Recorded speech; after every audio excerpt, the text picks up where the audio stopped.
میری شادی کی پہلی رات تھی، مگر کمرے میں دودھ کا گلاس میرا سسر لے کر آیا تھا۔ میں یہ دیکھ کر حیران رہ گئی۔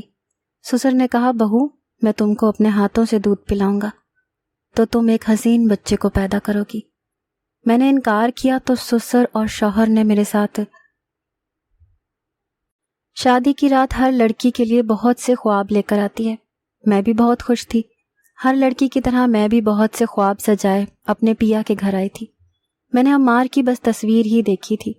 وہ مناسب شکل و صورت کے مالک تھے، لیکن ہم مشرقی لڑکیاں اپنے ہونے والے شوہر کو ہی اپنا سب کچھ مان لیتی ہیں، اسی لیے میں نے بھی اپنی آنکھوں میں عمار کے ہی خواب سجائے تھے۔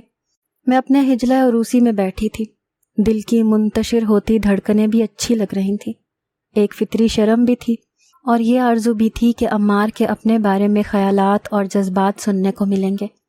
میرے سسرال والے پیری فقیری کو بہت مانتے تھے۔ جب میں رخصت ہو کر سسرال آئی تو دروازے پر ہی مجھے روک لیا گیا۔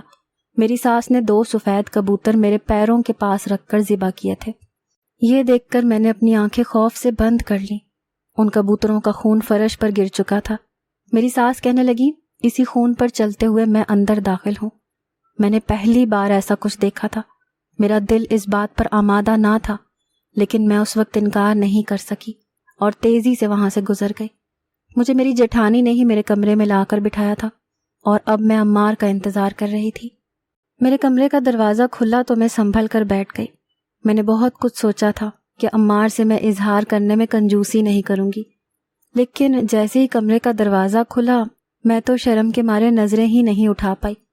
کمرے کا دروازہ بند ہوا تو میرا دل بے لگام گھوڑے کی مانند بھاگنے لگا۔ میں نے اب تک اپنی نظریں اٹھا کر عمار کی طرف دیکھنے کی جرت نہیں کی تھی، بس نظریں جھکائے بیٹھی رہی۔ وہ میرے سامنے آ کر بیٹھ گئے۔ میری نظریں اب بھی جھکی ہوئی تھیں۔ ان کے ہاتھ میں شاید دودھ کا گلاس تھا جسے انہوں نے میرے سامنے رکھ دیا۔ میری پہلی نظر ان کے ہاتھوں پر پڑی۔ وہ دیکھ کر ہی میں اچنبے میں آ گئی۔ سانولا سا جھریوں سے بھرا ہاتھ دیکھ کر میں اچھل ہی تو پڑی تھی۔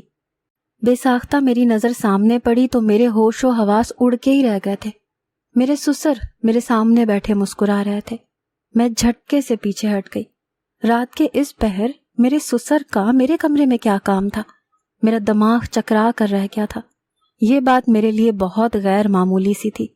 ایسا میں نے کبھی کسی کے ساتھ ہوتے نہیں سنا تھا کہ رات کی تنہائی میں نئی نویلی دلہن کے کمرے میں شوہر کے بجائے سسر کمرے میں آئے، اور وہ بھی اکیلے۔ مجھے یوں بدحواس دیکھ کر ان کے چہرے کی مسکراہٹ بھی غائب ہو گئی تھی۔ وہ مجھ سے کچھ پیچھے ہٹ کر بیٹھ گئے۔ شاید میرے چہرے کے سخت تاثرات تھے۔ میں تو یہ سب دیکھ کر ہی پریشان سی ہو گئی تھی۔ سسر اور بہو کا رشتہ ایک باپ بیٹی کا رشتہ ہوتا ہے، اور شادی کی رات ایسی رات ہوتی ہے کہ انسان شرم کے مارے ہی بیٹے کے کمرے میں جانے کا نہیں سوچتا۔ اور یہ ایک ایسے باپ تھے جو بیٹے کی غیر موجودگی میں ہی دلہن بنی بہو کے کمرے میں دودھ کا گلاس لیے بہو کے سامنے بیٹھے تھے، وہ بھی تنہائی میں۔ میری اس وقت شرم اور خفت سے کیا کیفیت ہو سکتی تھی یہ شاید میں ہی جان سکتی تھی۔ میرے سسر نے اپنا گلا صاف کیا اور بات کا آغاز کیا۔ کہنے لگے، میں صرف تمہیں باداموں والا دودھ اپنے ہاتھ سے پلانے آیا ہوں۔ اسے پینے سے تم ایک خوبصورت اور حسین بیٹے کو پیدا کرو گی۔ میں یہ بات سن کر شرم کے مارے پانی پانی ہو گئی۔ میں پہلے ہی ان کے یوں تنہا کمرے میں موجودگی کو سمجھ نہیں پا رہی تھی، اس پر ان کی اس بات نے تو غصے اور شرم سے میرے کانوں کی لو تک کو سرخ کر دیا تھا۔ ایسی بات کون سا سسر اپنی بہو سے کہہ سکتا ہے؟ میرے گھر پر بھی بھابھی موجود تھی، لیکن آج تک میرے والد نے ان سے اکیلے میں بات تک نہیں کی تھی۔ ہمیشہ میری بھابھی کو بیٹی ہی کہہ کر پکارا تھا۔ جن دنوں بھابھی امید سے تھی، میری والد نظر تک نہیں اٹھا کر انہیں دیکھتے تھے، اور یہ شخص شادی کی پہلی رات یوں تنہا بند کمرے میں مجھے دودھ کا گلاس اپنے ہاتھوں سے اس لیے پلانے آیا ہے کہ میں خوبصورت بیٹا پیدا کروں۔ اگر یہ کوئی خاص عمل اور کسی پیر فقیر کی دعا بھی تھی تب بھی مجھے یہ ہرگز منظور نہیں تھا، کیونکہ ہمارے دین میں ایسی کوئی اجازت نہ تھی۔ میں نے غصے سے اپنا رخ بدل لیا۔ شادی کے نام پر جو جذبات میرے دل میں تھے وہ اب غصے کی نظر ہو چکے تھے۔ میرے سسر نے بڑے بے تکلفانہ انداز سے دودھ کا گلاس میرے منہ سے لگانا چاہا، لیکن میں نے اپنے ہاتھ سے وہ پیچھے کر دیا اور اٹھ کر کھڑی ہو گئی۔ میری برداشت کی حد شاید یہیں تک تھی۔ میں اس سے زیادہ یہ سب برداشت ہی نہیں کر سکتی تھی۔ میں نے کہا، مجھے کوئی دودھ نہیں پینا اور نہ ہی میں یہ پیوں گی۔ اب آپ مجھے یہ بتائیں کہ آپ میرے کمرے سے باہر جا رہے ہیں یا میں اس کمرے سے باہر نکل جاؤں؟ میری بات سن کر وہ مجھے غصے سے دیکھنے لگے۔ پل میں ان کے چہرے کے تاثرات بدلے تھے۔ وہ مجھے غصے سے گھورتے ہوئے وہ دودھ کا گلاس لیے کمرے سے باہر نکل گئے اور جاتے ہوئے میرے کمرے کا دروازہ بھی بڑی زور سے بند کر کے گئے۔ مجھے اس وقت عمار پر بھی غصہ آ رہا تھا۔ اسے اپنے والد کو ایسی کسی بھی غیر مناسب بات پر منع کرنا چاہیے تھا۔ میں بھی یہی سوچ رہی تھی جب میرے کمرے کا دروازہ پھر سے کھلا اور میری ساس میرے سسر کے ساتھ وہی دودھ کا گلاس لے کر اندر داخل ہوئی۔ وہ انتہائی غصے میں تھی۔ مجھ سے کہنے لگی، شرم نہیں آئی تمہیں سسر سے یوں بدتمیزی کرتے ہوئے؟ چلو اور ان کے ہاتھ سے دودھ پیو، ورنہ ساری عمر بے اولاد ہی رہو گی اور ہمیں ہر حال میں وارث چاہیے۔ میں اپنی ساس کی بات اور لہجہ سن کر مزید حیران ہوئی تھی۔ کس قسم کے بے شرم لوگ تھے یہ؟ میں نے کہا میں ان سب باتوں کو نہیں مانتی۔ اولاد کا ہونا نہ ہونا اللہ کی ذات کو معلوم ہے، اس کے لیے میں ایسے کسی عمل کو نہیں کروں گی۔ میرا یہ کہنا تھا کہ میری ساس نے مجھے خشمگین نظروں سے دیکھا اور بلند آواز سے عمار کو پکارنے لگی۔ میرا بھی اس وقت غصہ عروج پر تھا۔ کچھ ہی دیر میں عمار بھی کمرے میں آ گئے۔ میری ساس نے ساری بات عمار کو بتا دی۔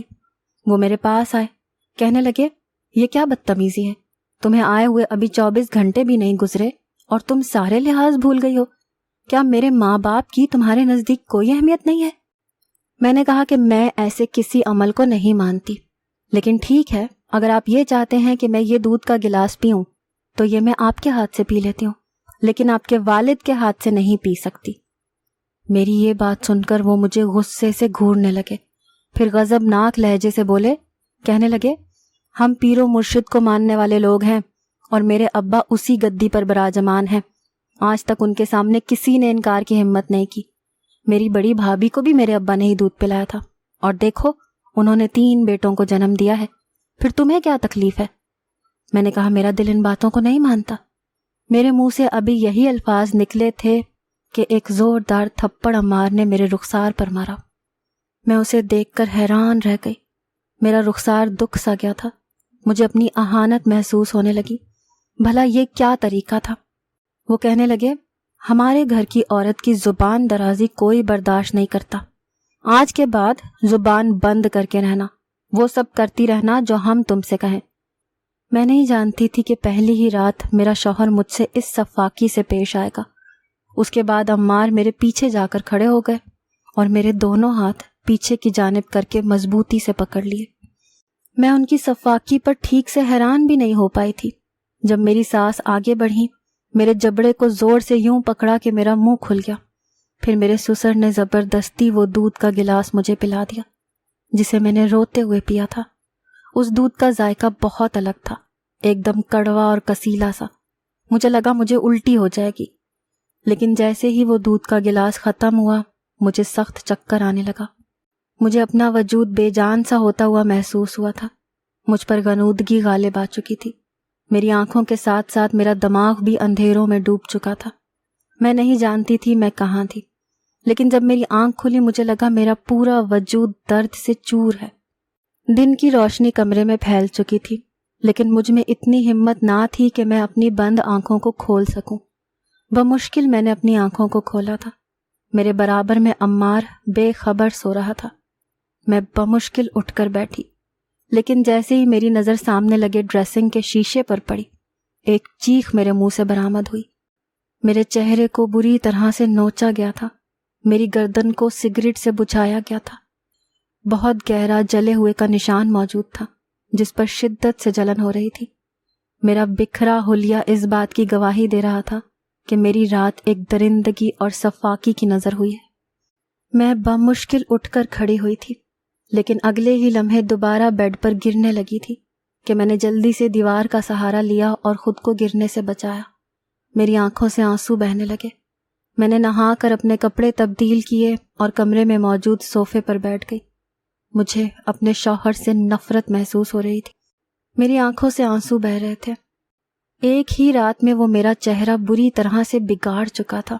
جو رات میں نے شادی کے نام پر گزاری تھی، ایسا تو کبھی تصور بھی نہیں کیا تھا۔ مجھے اپنے بابا یاد آنے لگے۔